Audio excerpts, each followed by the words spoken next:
Chapter 12. Manfred peered around at the remaining tigers in the area. Oscar, Zeke, and Lenny stared in horror at their fallen leader. All their spirit had drained it out of them. When Manfred growled at them, the deflated, flattened tigers quickly loped away, vanishing down the trail to the valley below. Diego moaned weakly. He lay on his side, breathing heavily. Diego! Manfred cried.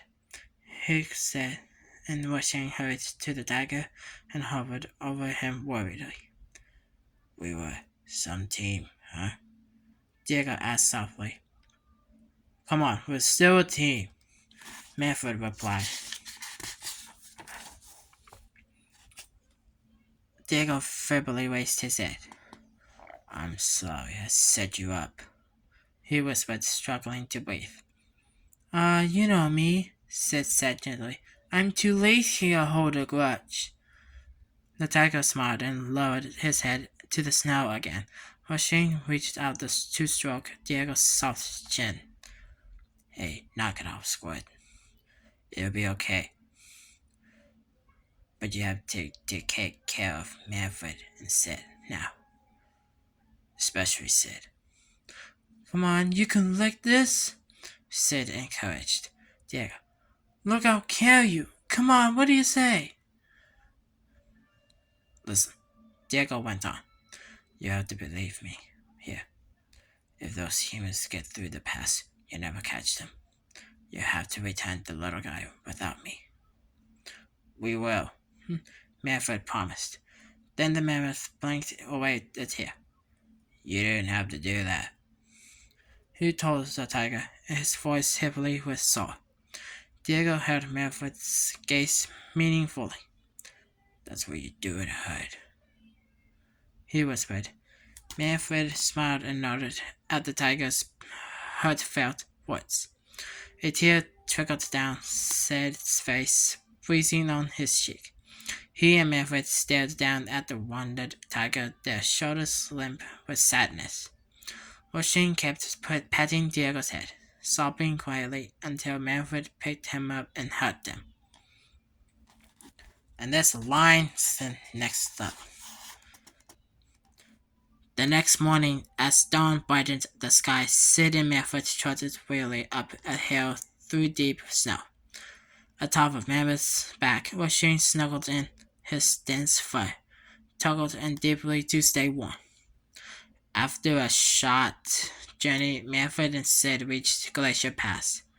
The humans led by Wuno were heading through the narrow world, open between two huge blocks of ice.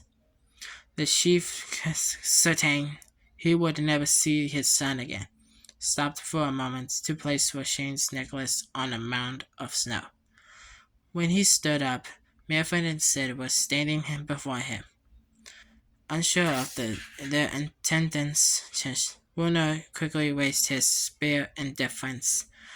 Manfred reached out with his trunk and grabbed it, then tossed the spear to the ground. The other humans charged towards the mammoth, ready to attack. But then Washington popped out of Manfred's fur and gurgled. Wuno's eyes grew wide and he signaled for his men to fall back.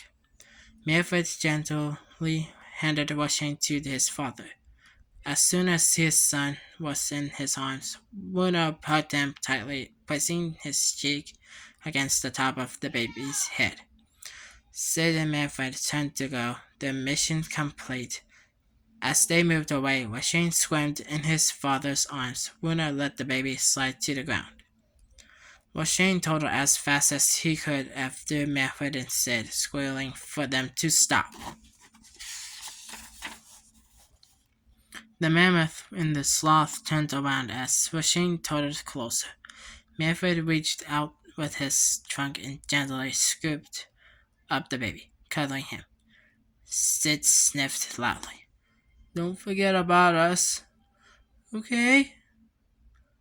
We won't forget about you, Manfred promised. handing him back to his father.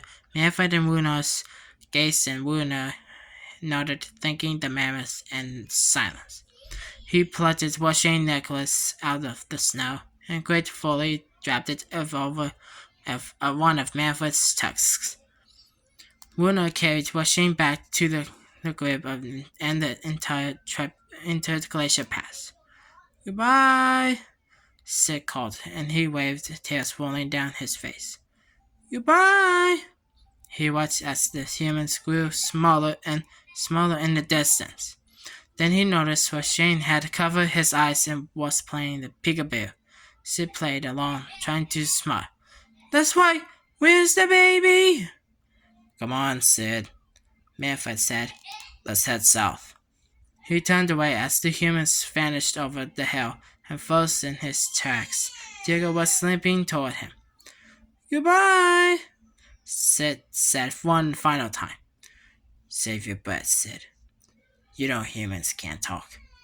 The sloth whirled around when he heard that familiar voice, his face lighting up with joy. Diego! You okay?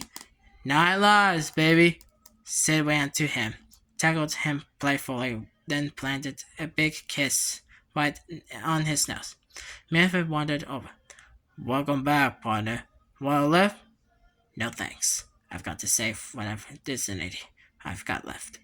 Hang out with us now, Sid announced. You left Dealey's behind a long time ago. But I'll take that lift, though. Climb aboard. Woohoo! Sid quoted. Pick him out, buddy! Grabbing Sid with his trunk, Manfred placed the sloth on top of his board, Perry back. Yeah!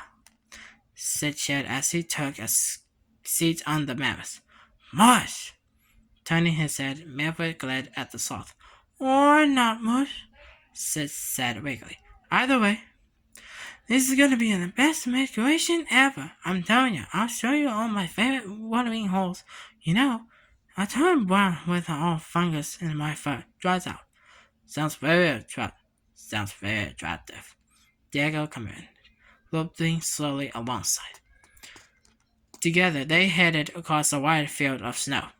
In the distance, the range of magnificent mountain peaks loomed, their ice caps glistening in the brilliant sunshine.